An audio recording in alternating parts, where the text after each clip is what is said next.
Good evening, folks, and welcome to podcast with Southampton legend Matt Tissier. Folks, I hope you all had a good Valentine's Day. It's the lads' day, innit? Really, I had breakfast in bed, a nice tomahawk steak, and now we've got the man you all love from Valentine's night, Matt Tissier, if you're a Southampton fan. Folks, on the Facebook page, please like and share. Just like and share this. If you're on Twitter, hit the retweet. Massive numbers already, I can see on my screen. Big questions coming in. Also, folks, a shout out to AV Electrical and Power Solutions Limited. Now, you'll see their logo on top of the screen. Two Southampton fanatics that have started up a business, and they've asked me if I would put this on when Matt Tissier was on, because he's their hero. So I've done that. Next week, folks, with Mark Haitley, ex-Rangers and obviously AC Milan and Portsmouth. If anybody wants to put their branding on the screen, folks, you can do. Make a donation to a charity of your choice, and I'll stick it on. I don't want anything for it. Just get it on there and make a nice donation to a local charity. Before we bring Matt on, folks, that's this. I'm going to show you a video, and it's why he's known as the God. And from nothing, the brilliant skills of Matt Tissier lift Southampton. They lift the crowd at the Dell, and they lift Southampton into the lead.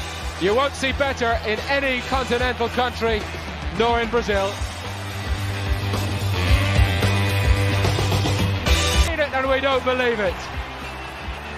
A goal fit to win any match. Newcastle ignored the signs at their peril. What an extraordinary return by Matt Tissier. The day belongs to Southampton, though, as Tissier produces two moments of quality and two contenders for goal of the season. They call him laid back, they call him lazy, but he can produce top quality.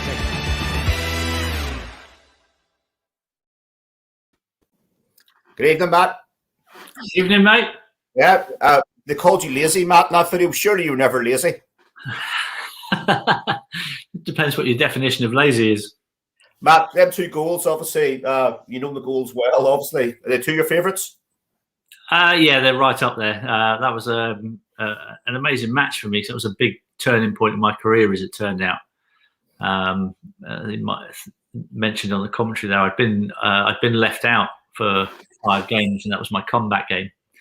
After Ian Bramford didn't think I was good enough to be in his team, so that was quite a nice way to come back. And from that moment on, really, the next 18 months was probably the most prolific of my career, and it was just a brilliant time to be a footballer. Well, it'd be fair to say that Ian Bramford couldn't see what everybody else could see, Matt, well. Oh, right, Matt, honestly, the questions are flying in. So one from Dean Burns, scored some brilliant goals, but what was your all-time favourite one, Matt? Well, that one you just saw was my second favourite, the one against Newcastle, the first goal against Newcastle. My favourite one was against Blackburn at Ewood Park from 35 yards, little dipping right foot curler into the top corner. So yeah, that's always been my favourite from a technical point of view. From an emotional point of view, obviously scoring the last goal at the Dell was a pretty special moment for me. Yeah, brilliant. Good question here, Matt, from David McKenzie. Ever score a tap-in? Do you know, early on in my career, I scored quite a few, but people forget about them because they were before the Premier League started. So when I was young, I used to be able to get a bit closer to the goal. So yeah, I scored a few tap-ins, a few flukes as well. A couple that just hit me and went in. I remember one at QPR Loftus Road. Mark Dennis, actually, who was a former teammate of mine, moved to QPR, and we had a corner. And he cleared it off the line. I can't remember who headed it, but it was going in, and Mark Dennis cleared it off the line, but he smashed it straight into me and rebounded in the net. I knew absolutely nothing about it, but obviously turned away celebrating like I did. Yeah, brilliant, Matt. Another question, this comes up all the time, Matt. Obviously, work for Sky. So what do you think of VAR? I think it could be a useful tool in the right hands. I think at the moment it's not quite right. I don't know what's going on with the referees and the lack of consistency in the decisions that they're making. It just makes a bit of a mockery of it all, really. I actually thought that having a camera and having the chance to have a second look in the cold light of day without the emotion of the game being involved, that they might start making some better decisions. But the last couple of weeks have dented that enthusiasm from me. Yeah, obviously, Matt. I think we take it back to the game. I think what was the game? Danny Ings scored, and he basically said his armband was offside. Yeah. I mean, the offside thing is always going to be a thing of contention because my point with the offside is it doesn't matter where you draw the line.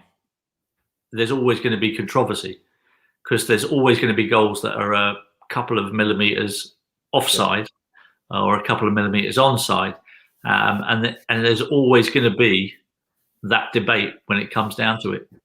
So I don't really get too flustered about the offside decisions. I think they have the technology there. They do the best that they can with the technology that's available to them. And they've obviously tried to change the rule because of the handball rule has changed. So, now the top of the shoulder isn't considered handball, and now you can be considered offside from that decision. And so it is a whole load of things that have changed just because of a couple of controversial decisions. So I'm not quite sure how they're going to sort it all out, to be honest. I don't quite see where they're going with it.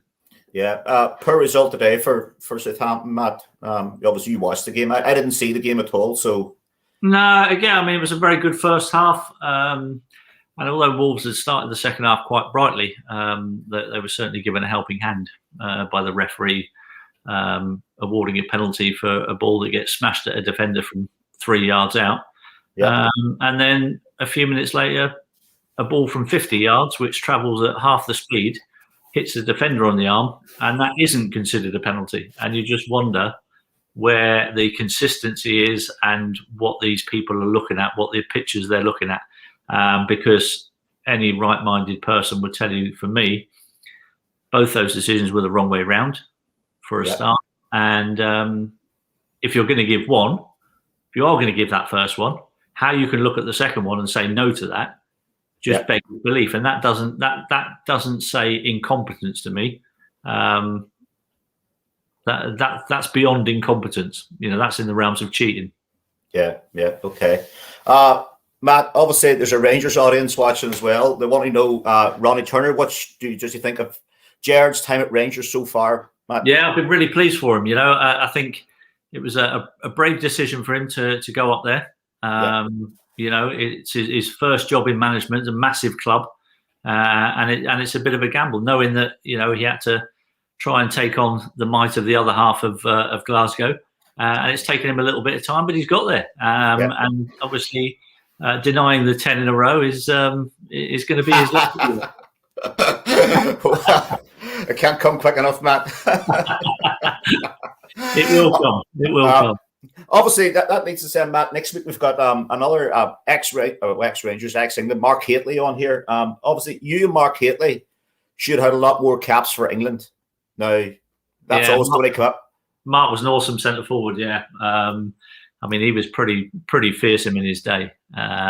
So our careers overlapped a little bit, but I can remember as a kid, watching him play for England.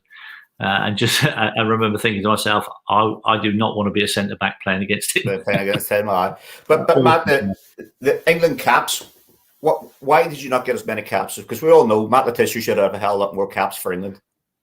Yeah, I mean, there were a number of reasons, I would imagine. Certainly, there was a lot more really good English forwards around back in those days, back in the 90s. I think there was a lot more to choose from for a start.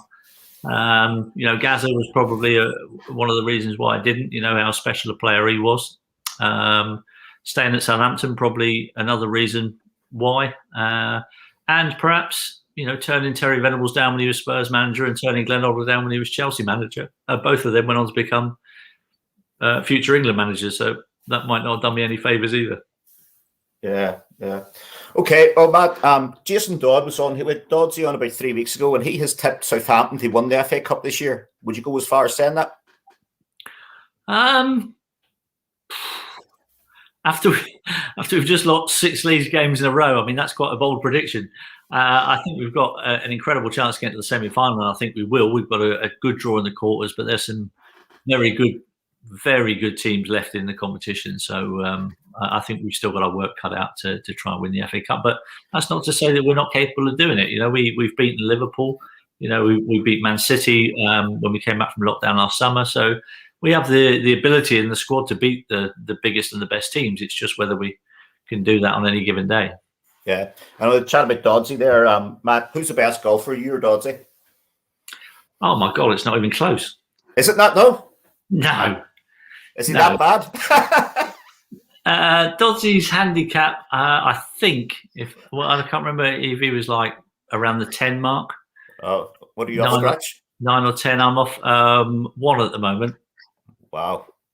So if you had a choice in, would you prefer to be a golfer, or you always been happy being a footballer?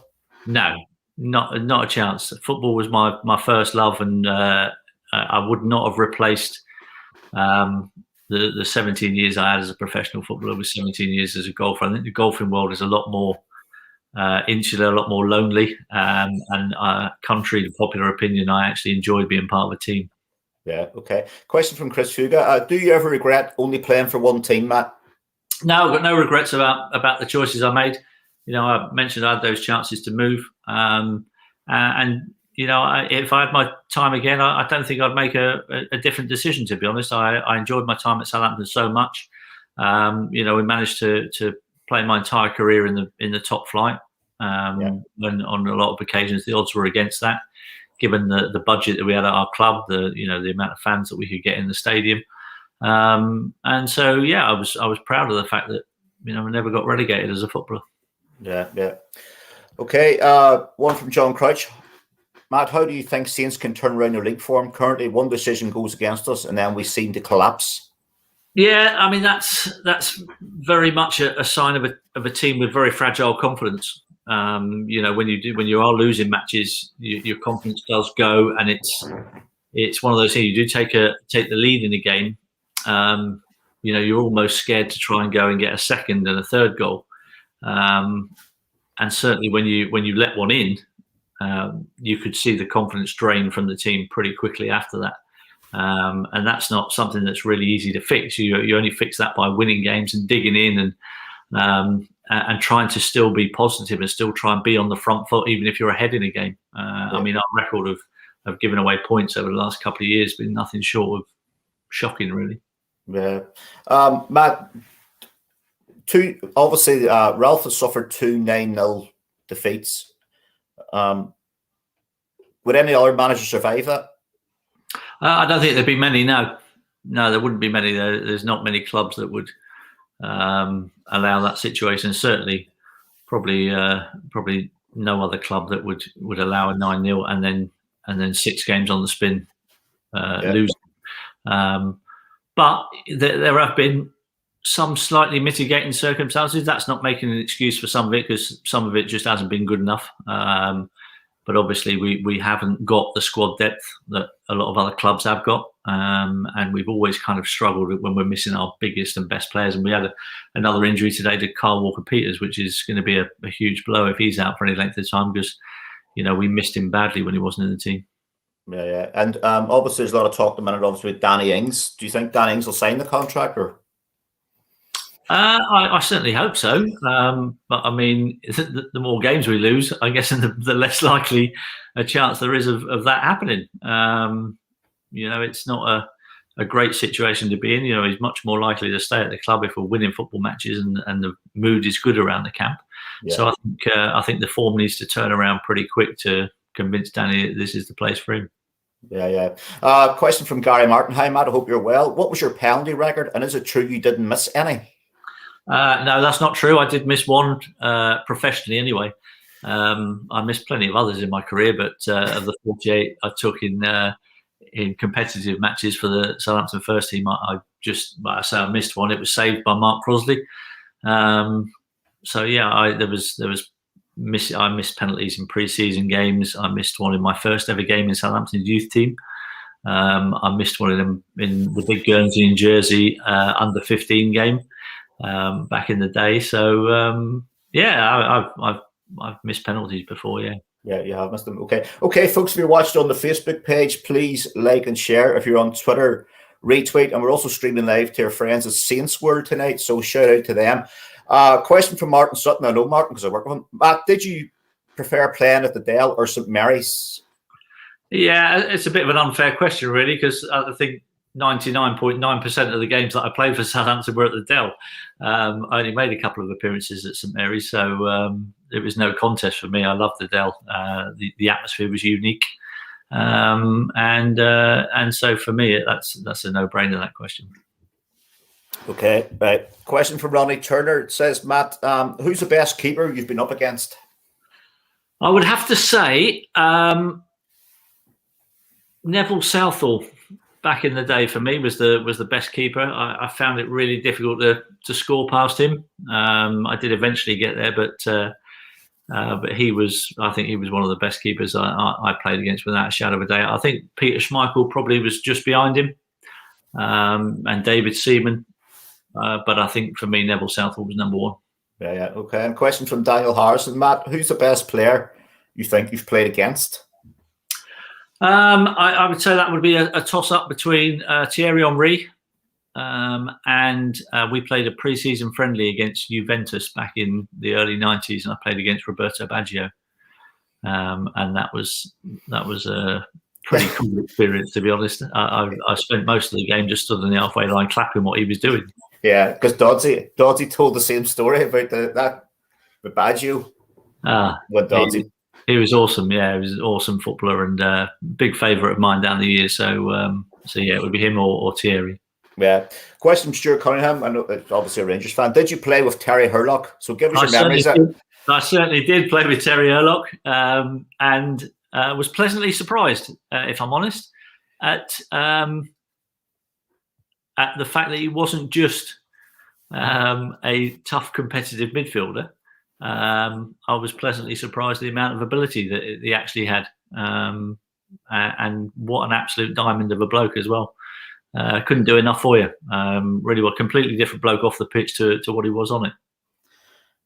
Terry, any red cards when you played with you, Matt? None that really stick out that come straight to my mind. I mean, I'm sure there must have been one at some point. But no, I don't recall him getting sent off for Southampton. I might be wrong. Be wrong. Okay.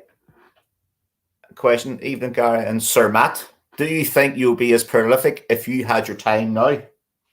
I'd probably be more prolific. Brilliant.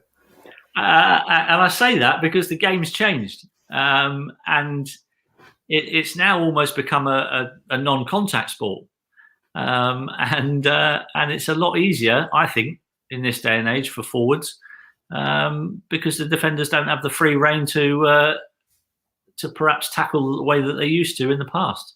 So yeah, I think in this day and age, I think it'd be a lot easier to score and create goals. So Matt, this question from this lad here, obviously, he tracked me down last week. He's a former academy player at Southampton, and he's from Northern Ireland. And he came through the ranks with Chris Baird, and his name was Scott Gordon. You maybe don't remember because obviously loads come through. Yeah. But he sent me a picture of you and him at the last game at the Dale. So he's a former academy player. Oh, excellent stuff. So that's he's got a business. Nice. Yeah. He went back and played Irish League football after Southampton. I think he signed when he was 14. Okay. Cool. You just missed my best years then. Yeah. Question from Martin Sutton. Matt, what manager was your favourite as a player? Again, that's a pretty easy one. Alan Ball, head and shoulders above all the other ones for me.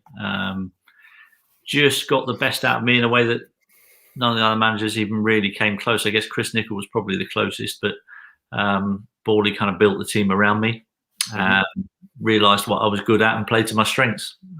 Didn't expect me to do much in the way of defending, but put a lot of pressure on me when we were going forward. That I was there to be the creative one and the one that scored the goals. Yeah, there's a shout out from your former captain Skip. He's watching us. It's Glenn Cockrell's watching us, so hopefully we'll get Glenn on here. Question. This is obviously a Twitter question. What is the Pompey v Southampton rivalry really like as a player? Well, I didn't really get to sample it that often, which sounds strange, but Portsmouth were only in the same division as us for one season of my career, and that was when I was really young. and I was kind of a perennial substitute at that point. So I played, I don't know, maybe 15 or 20 minutes in a league game at the Dell where they beat us 2-0 when I was a kid. And then the only other time I got to play against them was in the FA Cup in 1995, I think it was, or 96, January 96, I think it was. So, and that was an incredible atmosphere. I think that was so different to any other 3 o'clock kickoff that I played in my entire career at Southampton. It was just electric, the atmosphere. When you came out the tunnel, it was just really weird. It just didn't really get that level of excitement from the fans. And you kind of knew at that stage that just how much it meant to them. As a kid sat on the bench, I didn't really appreciate it. When I ran out in that game, I think I was captain. And it was just spine tingling. It really was. And it was a fantastic atmosphere to play in because we ended up winning 3-0 as well, on a pretty comfortable win. That was pretty special. Yeah. Question from John Dunbar. Had you been transferred, which club would you have been your preference? It would have been Spurs. I was a Spurs fan as a kid. So that was the only one. They were the only club I actually ever spoke to. They were the only one who ever tempted me enough to actually sit down and have a chat with them. Yeah. Okay. That's from Glasgow. There you go, Matt. From Jim Cameron. Yes. Yes, no 10 in a row. You become a legend amongst the Rangers following the night. From Marlene, hi Matt. If we ever get back to live football, will you please play in the next League Rugby World Cup alongside our other footballing legends? Because obviously Skip plays in that, and so does Doddsy, along with the Rangers boys. Yeah, if I'm around, then I'll be more than happy to. Yeah, down a Portchester. A few pound before then. What's that, Matt? I'll have to try and shift a few pound before then. Oh, you'll be all right. You'll be all right. Glenn Cockrell asked you that there. Have you had a romantic Valentine's Day? No, not really. I'm not. I'm not much of a romantic, as you can tell by the fact that I agreed to do this on Valentine's night. Yeah, good man. I think the most romantic thing I did for the wife today was peel the potatoes and the parsnips. Yeah, for the dinner without her asking me. Yeah. Right. All right, Matt. Question from Robbie, from Saintsword. Robbie, best in results 2 9-0s and a club record 6 division. Do you feel Ralph's management style could or should be called into question? And what do you feel are the issues? I think I mentioned earlier the squad depth is a bit of an issue, but certainly there's got to be something that needs to improve when we get a man sent off in a football match, because both those 9-0s came on the back of an early red card, and it just felt like to me the mentality of the players was not in the right place. Yeah. After that, and it did feel like it was a bit of a almost an attitude that just went, oh, we've lost this game now, can't be bothered. Just did feel a little bit like that, and so that comes from the players, but does that also come from the manager? You'd only be able to ask the players what they feel about the manager's style and if he had anything to do with it. But certainly every manager who loses a game by that margin, and anybody who loses 6 league games in a row is going to come under pressure. There's no doubt about that.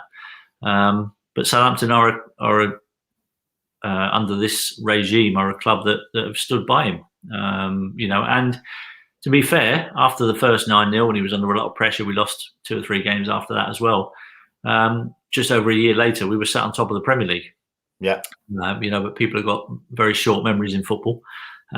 So it's one of those things that happens, and it's down to the board whether they still think they have that belief in the manager, and if they do, then he has to carry on.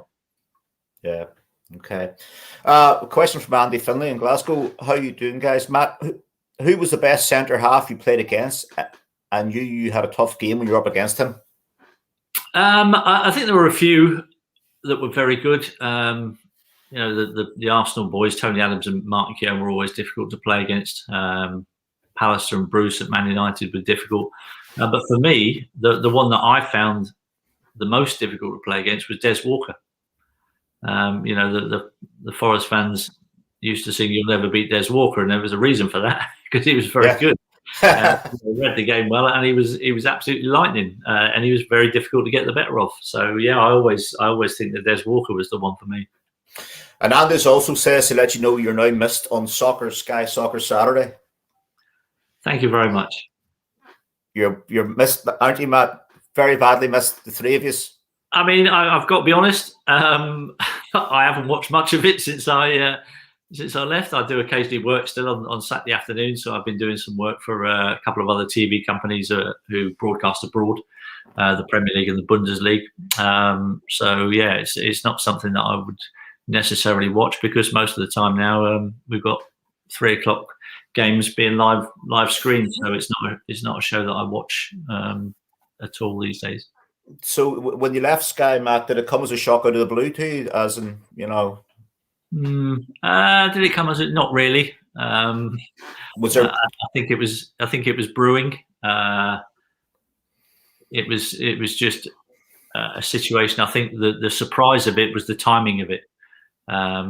Just 2 weeks before the start of a new season, which didn't really give us a huge amount of time to try and find other work, with other stations. So that was the only thing really that was a little bit surprising. But hey, listen, as I said at the time, I had 15 years, I think it was, under contract at Sky, and a couple of years before that. And I had a fantastic time there. I had a really good run at it, and it's time for other people to have a crack now. Yeah, but obviously, Matt, you were contracted to Sky, so was the contract up? No, there was. I had about 7 months to run on the contract when they decided to let us go. So that would have took you into the new season then, wouldn't it? That would have took you in halfway to the season then. Yeah, it would have taken me through to April. Okay. Well, we'll let everybody make their own on that. This is from Damien Dunn. I actually know him. From a Pompey point of view, was it fratting for Steve Clark's testimonial when he scored and lifted up his shirt with a red and white stripes underneath? He took some stick, but made the day. And again, me respect, fair play. There we go, Matt. Yeah, I was kind of conned into that game by Claridge because I think he was actually at Millwall at the time, and I'd only just retired. I think the year before. And he rang me up and he went, he said, I've got a testimonial. Will you come and play in it? And I was like, yeah, no problem, mate. That's fine. And then I went, when is it? He said, first bank holiday in May. So I was like, all right, no problem. I was just about to put the phone down. I went, right, where is it? And he went, Fratton Park. I was like, shit, why have I just said that? But I went prepared. I did. I had the Saints shirt. Funny enough, Steve must have had the same idea. So I'd got a Saints shirt. Yeah, printed with the word "scummer" written on the back, because I knew they were going to put me in a Portsmouth shirt, so I wanted to wear this underneath. So it's a true story. So in the game, before the game, in the change room, Claridge came up to me as I was getting changed, and he had a Southampton shirt. He pulled a Southampton shirt out of a bag, and he went, Tiz, he said, would you wear this underneath? And I went, don't worry about it, mate. I've got it sorted. And so I put that on underneath my Portsmouth shirt, and then and he said to me, he said, I'm going to get the referee to give you a penalty in front of the Fratton end. So after about 25 minutes, I think it was, I got a penalty and snuck the penalty away and walked up to the Fratton end and just started lifting my shirt up like that.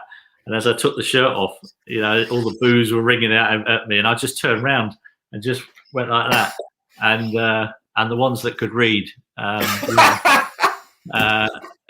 they could see that I'd written "scummer" on the back of the shirt, and I think that's why some people, thought that was quite funny. Oh, brilliant, Matt! Well done. Obviously, we've read with this was from hi Matthew. I'm a Spurs fan. Is it true you were close to joining them? We've been through that, yeah. Yeah, it is absolutely true. Yeah, very close indeed. Yeah, right at the last minute, I changed my mind. What made you change your mind, Matt? Couple of things, really. I was still quite young at that point. I was only just 21. I only just had my first full season in the team at Southampton, so I still felt like I was quite inexperienced to be going up to a big club in London like that, and family reasons as well. I had to take that into consideration. I was just about to get married, and And so there was a combination of things, really. But as I said earlier, I've no regrets. I do the same again. Yeah, good. Question from Lee Brown. Most fans still do, but do you believe Ralph is still the right man to turn it around? Yeah, I do. Everybody goes through rough spells. I'm sure that we will come out of it. We can't continue to keep losing football matches, but obviously, if you lose the next 5 or 6 games in a row, then we know what football's like, and he probably won't be the manager anymore. But I certainly believe that he's shown enough in the time that he's been at Southampton to be given time to turn it around. Yeah. Matt was a great player, scores some goal the season. What's Matt's biggest regret in his career? Biggest regret would be I had a chance when I played my last game for England against Italy at Wembley. We lost 1-0. Zola scored. I had a chance in that game with my head, which I should have scored with. I got to the ball ahead of the keeper, and he'd come out and committed himself. And I got to the ball before him, headed it past him, and the goal was gaping, and it went just the wrong side of the post. So my only regret was I wish I'd have just got a bit more on that header, and it had gone the right side of the post. It might have meant that I went to the '98 World Cup, and that was kind of the difference. Yeah. Well, question from Ed McCann. Who's the best player you played with, Matt? So I normally answer this question by saying a guy called Ronnie Eklund, who only played 21 games for Saints, so it seems like quite a strange answer. Yeah. But it was fabulous. We kind of hit it off as mates, but also on the pitch, we kind of had an instinctive knowledge of what each was going to do with the ball when he got it. And that didn't happen very often during my career. So I really enjoyed the short period of time that I played with Ronnie. But you also had players like Rodney Wallace, Jimmy Case, Glenn Cockrell, if he's listening still, and obviously Alan Shearer was there as a young lad as well. But I think in Alan's case, I think Alan got better when he left Southampton. So I would say Rodney Wallace would be right up there. Yeah. Okay. Question from Pete Dumchunk. Most pleasing goal, Matt? Most pleasing goal. The Blackburn goal was my favourite, but we obviously lost that game 3-2, so it does take a bit of the shine off of it. So in terms of my most pleasing goal, I think the last goal at the Dell was pretty impressive, or pretty special from the point of view that it was the winning goal in the game, but it also meant that I became the last player ever to score a league goal at the Dell, and that was something that was kind of, I felt like was my destiny when that game happened, and that was my only Premier League goal that season. I'd spent most of the season injured, so it'd been a tough season for me. Yeah. To do that after coming on as a sub was a pretty emotional moment. Yeah.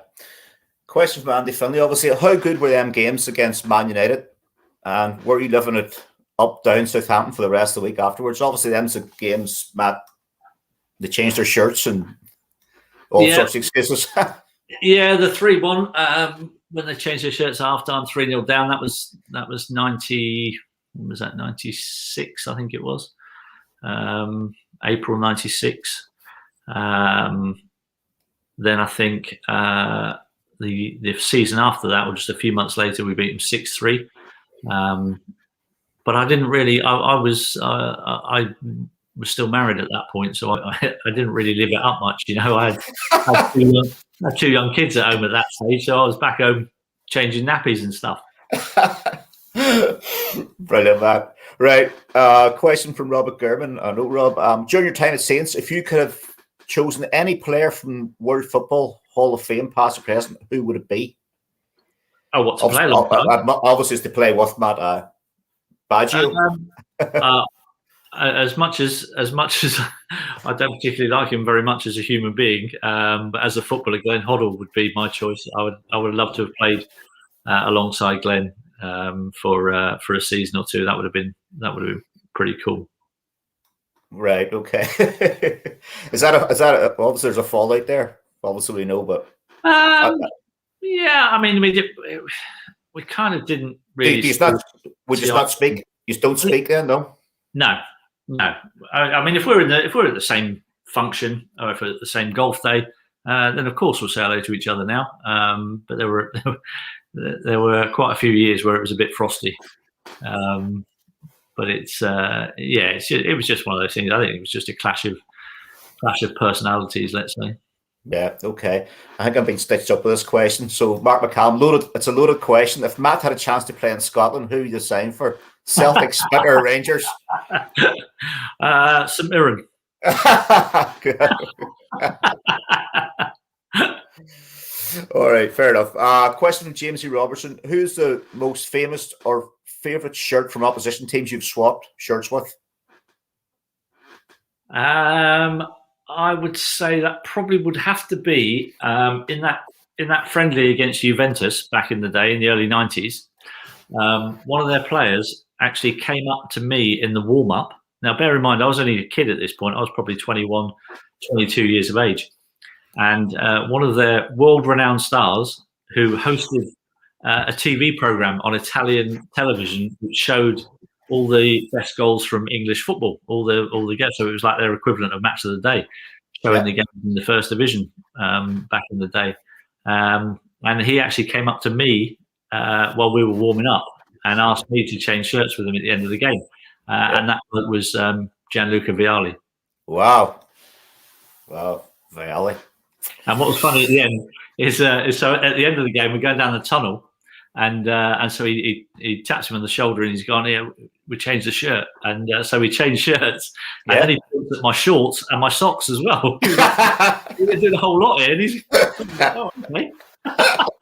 So I literally walked back into the change room with just my pants on. Brilliant. All right, it's quite a good question here. Obviously for a lot of ex-pros. So for ex-pros, obviously retired. So it's a question of how do you cope with mental health? Not your mental health, but for a lot of people struggle when they leave football, don't they? They retire and they've nothing. So, how did you cope at golf? Or do you know what? I think I was pretty lucky in that regard, and I say that. I'll explain why I say that. So there's a lot of players that will go from being a first choice in a team and playing a lot of football one season to then going, I'm retiring. And they go from having played 30 games the previous season to then going, right, I'm stopping playing football. So for me, when you look at my career and you look at the appearances that I made in my career, the last 3 years of my career was kind of a tapering down of appearances. And it just less and less for 3 years as the injuries mounted up a little bit. And so it was kind of a gradual decline into retirement. It wasn't like it's all there 1 minute and now it's gone. It was kind of a gradual realization that this was on its way. And so I think when it happened and I had to make that decision, I think firstly my body was ready for it. I'd had a lot of injuries and couldn't do what I used to be able to do. And so when I realized that, I think it made the decision easy for me. And so, I didn't really suffer any consequences of that from a mental health point of view. Yeah. Okay. Fair enough. Question from Robert. Funniest teammate, Matt? There were a few down the years. I think the Dowie and Flowers combination was very funny in the change room, as was the Dowie and Magilton pairing. They were very, very funny boys, and I think they were probably right up there amongst the funniest that I played alongside. They were real good characters to have in the team. Never shut up the whole time. Always looking to take the piss out of people for whatever reason and at whatever time. Not always the right time. Sometimes in the heat of the change rooms, but it wasn't really appropriate. But always a good laugh. They were brilliant lads. Now, that's what I was going to ask you. Was Magilton and Dowie in the nightclub in Bangor? Yes. They were there? They were there. I think that was the evening that I'm pretty sure it was the same trip where we were drinking, or I didn't because I didn't really like that stuff, but the boys were drinking flaming Zambucas. And Dowie decided to drink one before the flame went out. And he ended up doing the shot. And when he'd finished it, he went to take the cup away, but the glass had melted onto his lip. The glass was stuck to his lip, and he literally had to prise it off. Oh, it was horrible. Oh, brilliant. So the story in Bangor, Matt, you've got to tell us the story in Bangor with the nightclub, because obviously it's in your book, but Doddsy talks about it. Yeah, it was that was when Bawley was manager, and I talk about it in respect of the way Bawley's management of me was pretty good, and that particular trip we had three matches that we played. After the second game, Bawley gave us the day off. We could do whatever we wanted, within reason. So a few of us decided we could go and play golf, and we were waiting in reception at 11 o'clock that morning. Bawley comes down. He says, "Right, lads, what are you doing?" So he said, "Well, we're going to play golf, Cather. The taxi will be here in about 20 minutes. He went, "Oh, right." He said, "There's a bakery just around the corner. Do you fancy something to eat before you go?" So we're like, "All right then." So the five of us walk around to the bakery. So as we get to the bakery, Bawley notices that the pub across the road is just open. And he looked at us and he went, "Never mind breakfast." He said, "Do you fancy a drink?" So we're like, "That'd be rude not to. It's the gaffer asking. We can't say no." So we went for a drink instead. So needless to say, we cancelled the taxi and we never played golf that day. And 7 hours later, the five of us come out the pub. Right? Four of us walking not too bad because we were finely tuned athletes, and me. And Bawley, bless him, right? He didn't take his drink that well. He's all over the place. He's walking back to the hotel. He's pissed as a fart. So we get back to the hotel to meet the other lads for our evening meal. So the four of us go in. We turn right, go into the restaurant for our evening meal, and then I spot out of the corner of my eye that Gaffer's come in. He doesn't come in the restaurant. He goes left up the stairs. He's gone to bed. He's pissed. So I was the captain at this point. And so I've gone in the restaurant. I've gone, "Lads, you ain't going to believe it." So we've been in the pub with the gaffer for the last 7 hours, and he's pissed, and he's gone to bed. We can go out. So we did. Now, bear in mind, right next to our hotel was the biggest nightclub in Bangor. Right, it was brilliant. So we went out to a few bars, and inevitably, about 12:30, we ended up coming back to the massive nightclub right next door to our hotel. Now, the DJ in the nightclub was obviously a big football fan because he recognised every one of us as we came into the club. And he was introducing us one by one over the microphone. Right?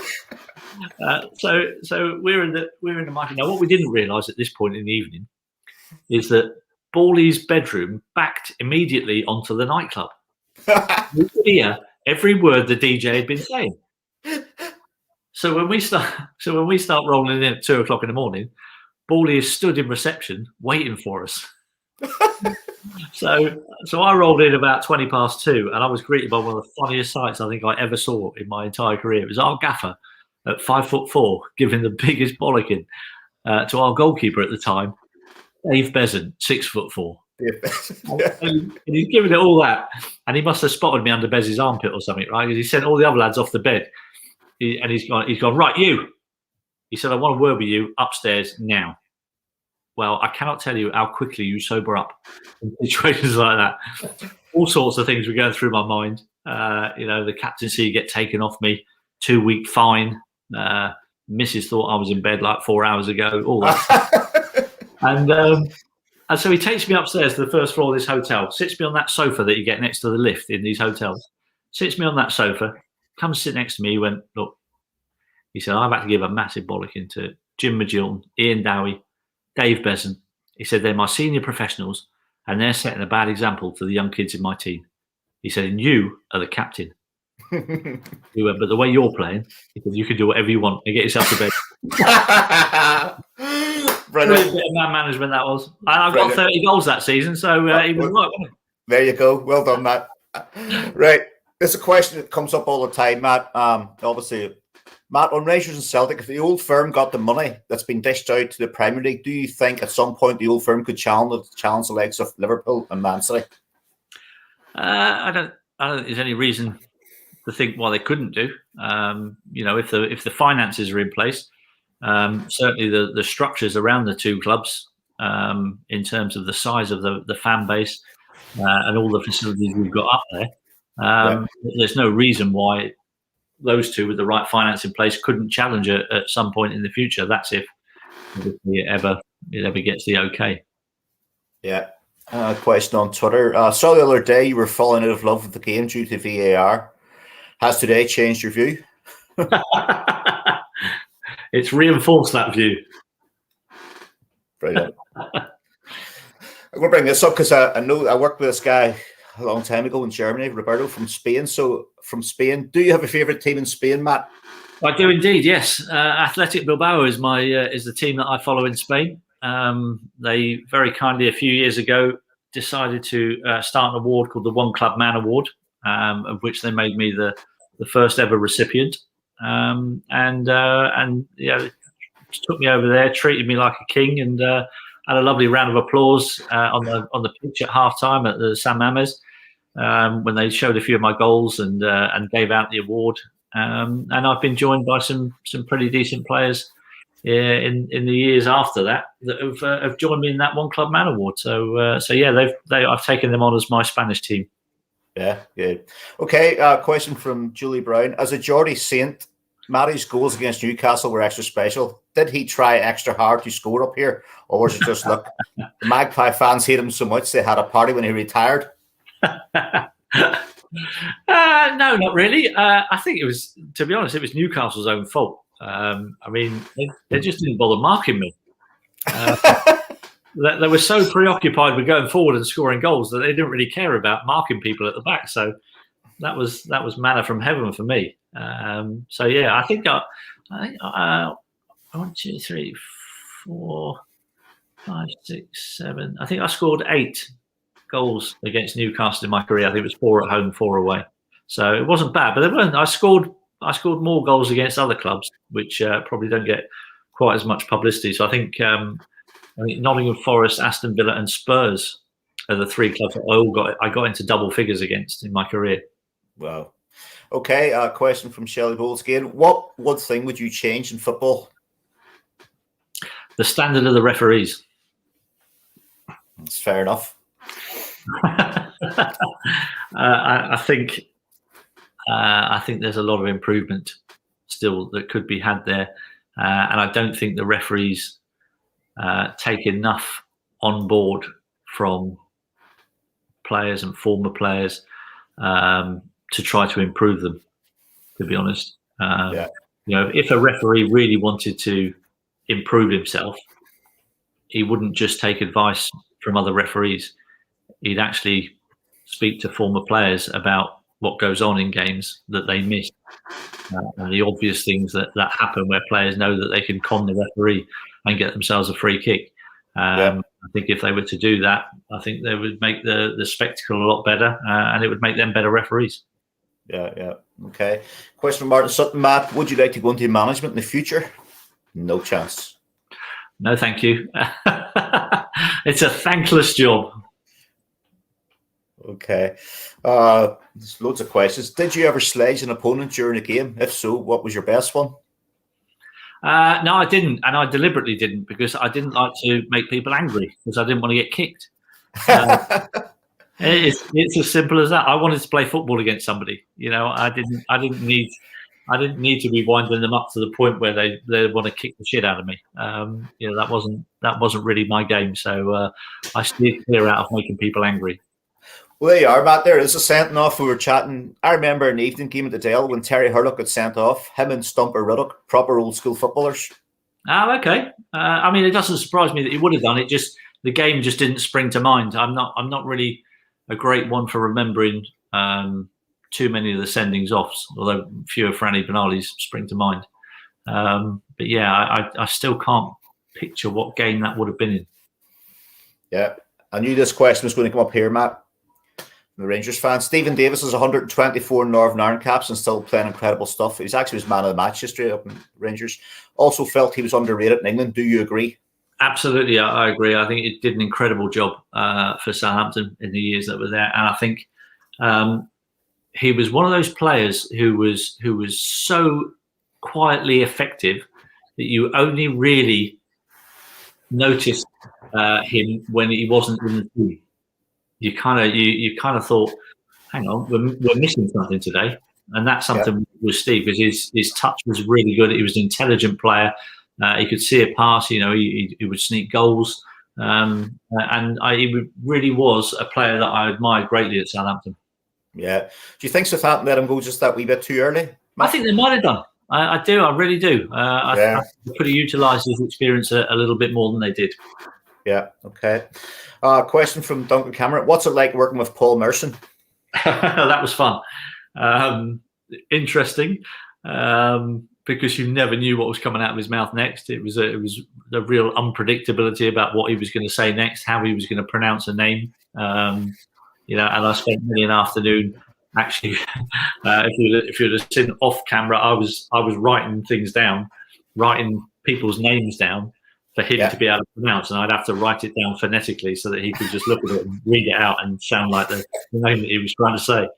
But no, it was good fun working alongside him. Yeah, because I remember he called William at Chelsea, wasn't it? Will I am scored. Yeah. He's good. Are you good pals off the screen too, Matt? You and Merce? Yeah, we've been good mates for a long time. We came, obviously, our career, we're very similar age, so we played against each other a lot. We're in England squads together. I actually played in Merce's testimonial match at Highbury back in the day as well. So yeah, we go back a long way. Okay. Obviously, we spent a lot of time together on Harry's Heroes as well. So yeah, that was quite nice. So what influence did Dave Merrington have in your career, Matt? I would say out of everybody in my career who I came across, Dave Merrington was probably the biggest influence on my career. He guided me from being a very skinny, naive 16-year-old, and in the space of just over a year, turned me into a player that was ready to play in the first division of English football. And the disciplines that were instilled in me under Dave were incredible and saw me through my career. They really did, and the standards that I set came from Dave. Dave set the standards, and I tried to live up to his standards. And I spoke to him last week. It was his birthday last week, and had a good chat with him. And still, his enthusiasm for football is amazing. And I love spending time chatting to him. Yeah. Okay. Another one from Damien Dunn. Can you ask Matt if there's any plans for another Harry's Heroes? Obviously, it's good show. Yeah, nothing in the pipeline yet. Obviously, a bit tricky doing stuff TV-wise at the moment with all the restrictions that are in place. So hopefully, in the future, we might get a third series going. Yeah, it's a good show. You could always wear a mask down there, Matt, couldn't you? This one's ugly enough. Right. Question from Robbie. Who do you feel is the best young prospect at Saints at the present time? That's a good question.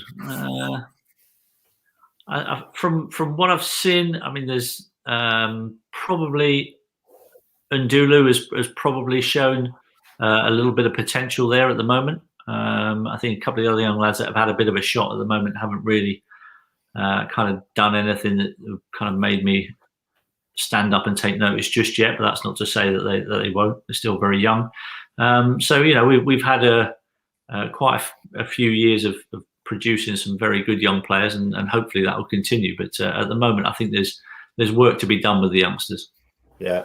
Okay, folks, if you're watching the Facebook, like and share. We haven't got long left now. We can't keep Matt here all night because his wife won't be happy on Valentine's night.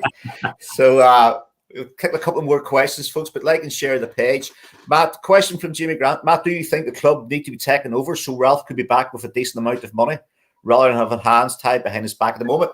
Yeah, I think that's a fair point. I think he has definitely had his hands tied with the budgets that are in place at the football club. So yeah, it would be, obviously everybody dreams of having an owner with pockets so deep they can just go and buy whatever player they want. But it would be nice for Ralph to be given a real shot at spending a decent amount of money to see what kind of squad he can put together. Yeah. One from Stephen Taylor, obviously, is Jeff. Do you still see Jeff Stelling, Matt? We had dinner all together. When was that? Just before Christmas, I think. But that was the last time that we actually saw each other. We've spoken on the phone, and there'll probably be a time in the very near future where we'll all meet up again. But yeah, probably the last time in person was just before Christmas. Yeah. Question from John Dunbar. Any amusing incidents in the changing rooms? I'm sure there's been a few, Matt. Oh yeah, I mean, it's a long time ago now. Yeah. I've been retired for best part of 20 years nearly. So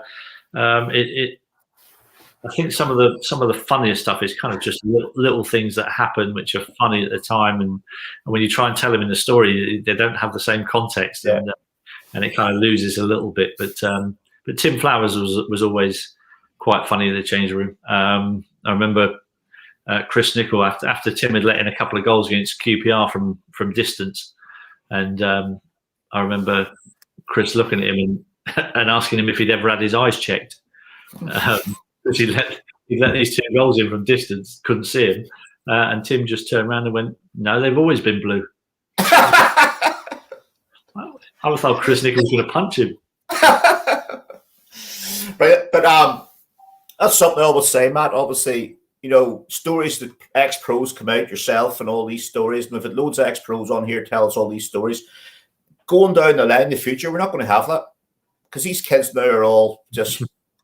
It's all a bit straight-laced these days. It'll take it a bit too seriously for my liking. Do you know what I mean? It's a game, for God's sake. Have a bit of a laugh. Yeah, it's just like I just think in years to come there'll be no stories, there'll be no Q&As, no dinners. Question from it was Matty Clark with Matt on here, Linfield player. What was the most hostile crowd Matt experienced? I think there were a couple of places that were quite hostile. Leeds was always a bit hostile. West Ham could be, the chicken run at West Ham was quite a place to try and play in front of. But I think the worst one, when I was a kid, I was only probably 20, 21 years of age, and we played against Millwall at the old den, at the proper den, and that was probably the most abuse I've got through 90 minutes of football in my entire life. I mean, it was just relentless, and the atmosphere was incredibly hostile. So this is probably 1989, I think we're talking here, pre-Premier League, and it was just not nice. It just wasn't nice, to the point where we were losing 2-1, and Glenn Cockrell got fouled in the last minute of the game for a penalty. Yeah. And it seriously went through my mind of actually missing the penalty on purpose, because if I score this, I'm going to get lynched.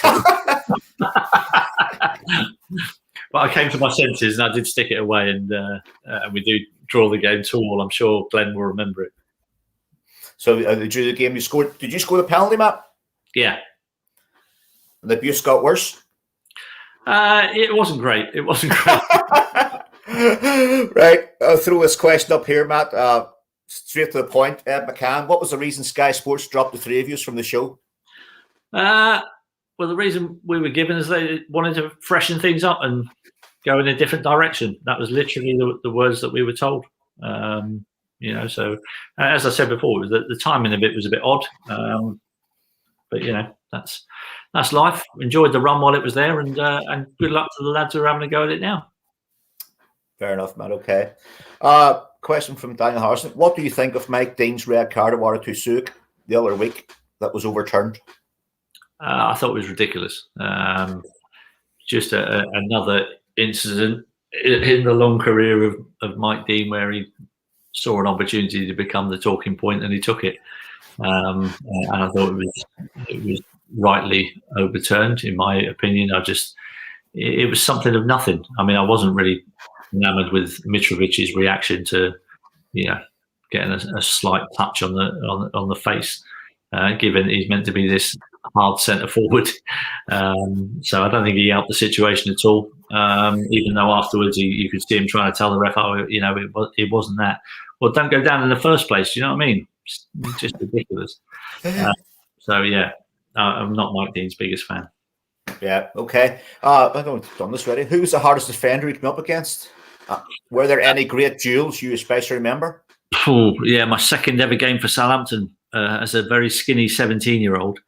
We played against Nottingham Forest, and I came up against Stuart Pearce for the first time. And I have to say, he scared the shit out of me. He really did. And booted the shit out of me at the same time. So, yeah, I barely got a kick that game. I think I got substituted after about 50 minutes because I just wasn't in the game. He just kicked me out of it. Brilliant. Good question here. If a decent right back was available as a free agent, do you think Ralph should make a move? Yeah, I think he probably should, because it was a position that showed up. Given when Walker Peters was injured, we tried different people there. And we were exposed in that position in those games where he wasn't playing, and those exposures led to goals and cost us games. So yeah, if there was a free agent around, then I certainly think it would be useful. Okay, we'll take a couple more, and then that's it, folks. We'll let Matt go for the evening. Question from Gary Pat. Matt, do you think James Ward-Prowse could move on to a top four? I have to say he's my favourite player at Southampton, James Ward-Prowse. Yeah, he's had a brilliant season, and I don't think there's any reason why he couldn't play in a team that was at that level. I think given his consistency this season and the threat that he poses from the set pieces, there's no reason why he couldn't play at a top four club. Yeah, okay. And the last one we'll take, Matt, from Robbie, off the cuff. Your all-time Saints 11. Oh, blimey. Well, Ronnie Eklund would be in it. Rodney Wallace would be in it. Jimmy Case would be in it. If Glenn's still listening, he would be in it. But if he's not listening, then he wouldn't be.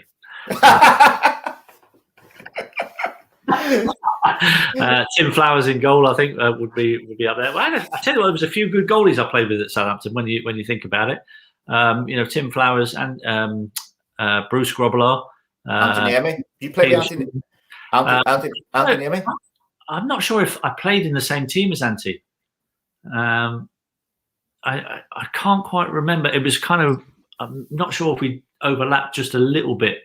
I'd have to check that out. But he was an incredible goalkeeper. I think there would be people. I would say probably Mark Wright as a centre back would be up there.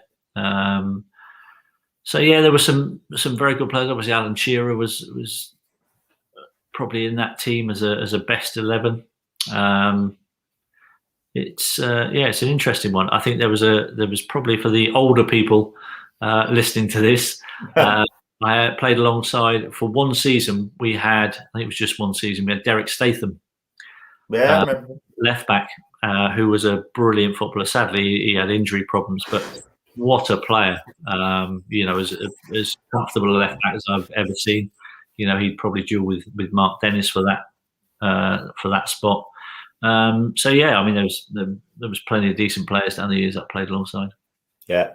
Okay. And Ronnie Turner, I didn't duck your question. Matt's already answered your question. Stevie G stopped 10 in a row, so I think Matt's put his colours on the mass, he knows. Anyway, Matt, brilliant, mate. Thank you so much. You're welcome, mate. Thank you so much. And hopefully we'll get you on sometime again. We bring you and Dodgy and skip on together. No problem. Yeah. Thanks very much, Matt. Good night, mate. All the best, mate. Yeah, you too, mate. Thank you, Matt. Bye-bye. All right. Okay, folks, there you have it. Matt Tissier. Busy show. Loads of questions. Folks, like and share. I can't say it enough. You need to like and share the page. We get 30,000 people onto the page. If you're on Twitter, hit the retweet. I hope you all enjoyed it. Obviously, next Sunday, folks, massive show. Mark Hateley. I can tell that it's going to be massive because I can see the figures on the Facebook page for the show already for Mark Hateley. Get yourselves on next Sunday for Mark Hateley, 21st. And then 28th, folks, also streaming live to Saints World, or friends of Saints World, is ex-Southampton and Rangers player James Beattie. There's a few more. We spoke to a few more players over the weekend, so we're going to have more players coming on. As I said at the start of the show, you can see the AV Electrical logo on the top of my screen. If anybody wants to get their logo or their supporters club or whatever you have on there, folks, make a donation to a charity of your choice. Just get in touch with me. You can make a donation. And next week when Mark Hateley's on, you can have your business on there if you want. It's up to your, just make a donation. Any charity of your choice. My preference would be the Lee Rigby Foundation, but if you want to make it to another charity, then do that, folks. And anyway, folks, I hope you enjoyed your Valentine's night. So Catch us all next week. Bye-bye.